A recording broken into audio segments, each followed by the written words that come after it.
all care to some lesser and greater extents about how people feel about the way we appear.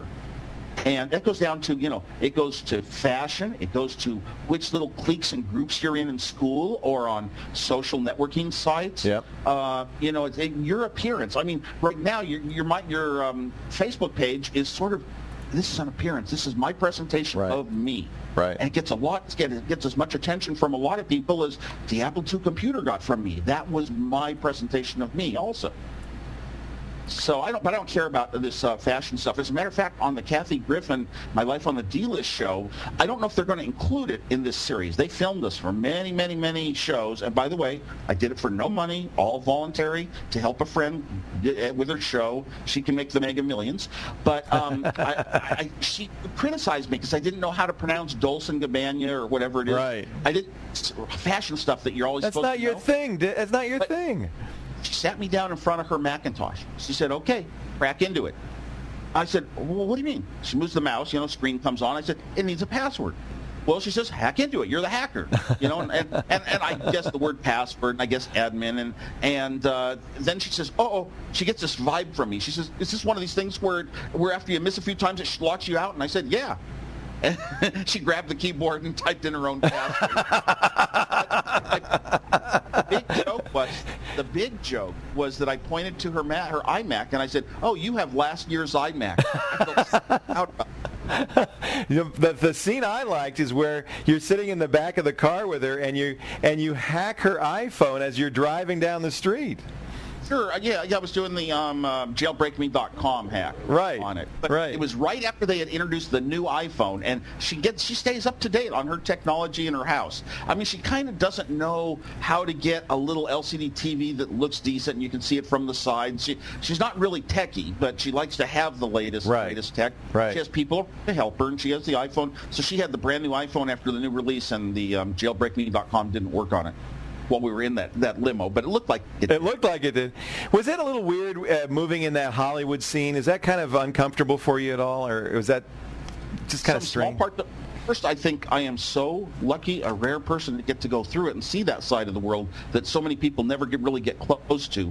And yeah, I saw an awful lot. I do not like the big press, the celebrity press. Yeah. Tons of people that know each other and all these assistants that go along, publicists, and they all pick you out and get your interviews, and you line up, and all they're doing is trying to, where'd you get your dress, and they ask the dumbest questions that have nothing to do with improving the world, even what's new in the latest computers. Nothing like what we like to talk about on a serious information level, and that bothers me a bit. But you know what? There's some really good people in that business. I go to Bob's Big Boy when I'm down there, and I went there once, and there's this one guy. They have a plaque at the Bob's Big Boy in Burbank, a metal plaque on a counter spot saying it's reserved for Arnold Klein.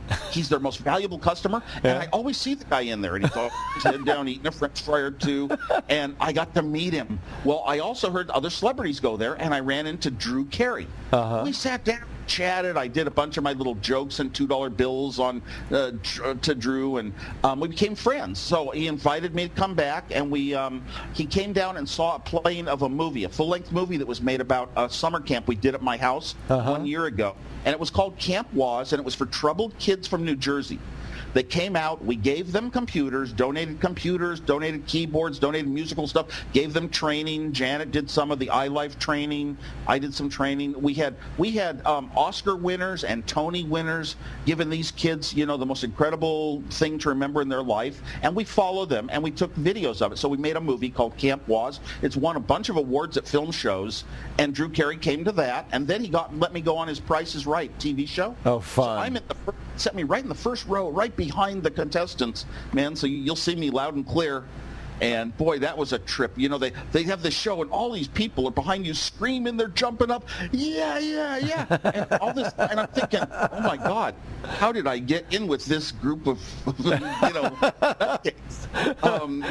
hey, there's different types of people in the world. We're not wrong and right. We're just different. We're all different. But we love you, Woz. You're just you're our hero, and it's so nice to talk to you every once in a while. Come on, twit with us sometime. You can give Dvorak a hard time, okay? Yes, I really do like to do twit like the serious news. Yes. What's the technology news and what does it mean? At least give an opinion, Well, we love it. Well, now that you got the nice headset, maybe I can get you to come on sometime.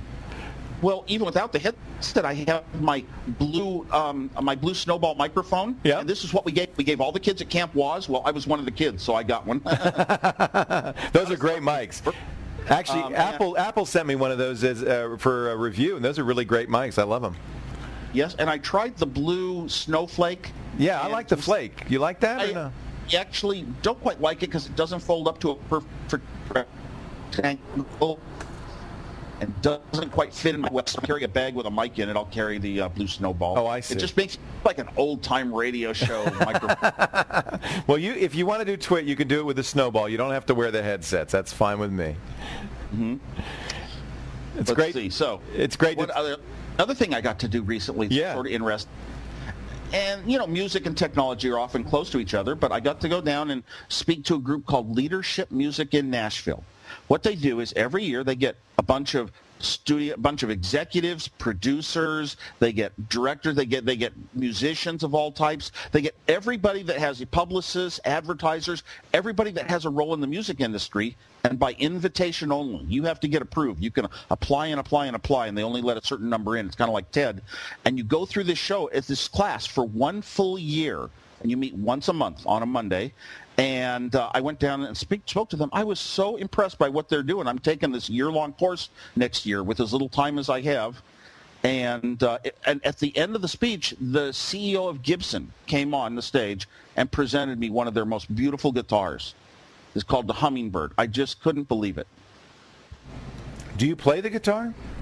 Well, I played the guitar for 20 years. I sort of don't play it that much anymore. But and then they did this neat party for me in Nashville where I said, no, I don't want to. They said, just pick any of your favorite singers and we'll have them there. I said, wow. No, I don't do that. I don't want to do that. I just want to, let's just chat, tell stories, and play cards.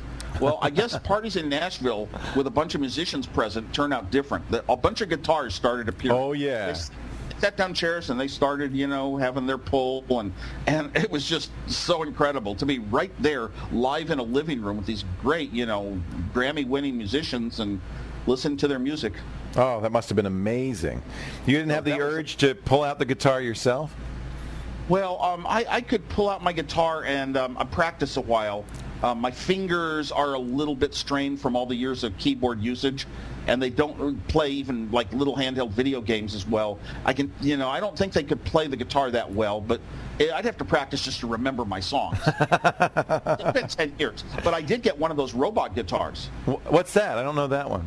Well, that came out, 4 months, 6 months ago, I think. No, maybe even longer. And it was from Gibson. It's a Les Paul custom version guitar. Oh, I saw that. Yeah. And the tuning handles have little motors in them, and they start turning on their own, and they tune themselves. And real musicians will get on stage with this. I've spoken to some that do, and they'll have to do like an open G key for one song. They'll pull out this little knob and turn it over to the G and strum it. And while it's tuning, they sing, and the guitar is not going to the amplifier. As soon as it's tuned, they push the button in, and they got their guitar in tune for that song. Wow. It's really amazing how just to see the robots work in this way. And you know what? Even decades ago, they had little types of guitars that would tune themselves by other methods. Mm-hmm. Really fast methods and some interesting technology ones. I just forget them right now, or I would describe them. It sounds like that you're still passionate about invention, about creation, especially in technology. Yeah, absolutely. That's what turns you on. Well, we all are. You don't lose that. When you're one of us, you just that your whole life. I still get asked the most of anything ever in my life. The gadget that gets the most attention is the watch I wear, which is a Nixie tube watch. I remember it very well. Turn your wrist and it shows hours, minutes, and everywhere. But I didn't realize how. I just wear it and I don't really see the face of the watch, and I don't realize how ridiculous it looks to an average person. Then when we were down with Kathy Griffin, we were like setting up a school in Mexico, a poor school, and I donated some computers and taught the kids, and I spoke a bit of Spanish there. None of Kathy's people spoke Spanish. None of my other people did. But a guy from Apple Mexico came. He and I trained the kids, and so did my assistant Julie. At the end of the thing, what was I gonna say? I forget what.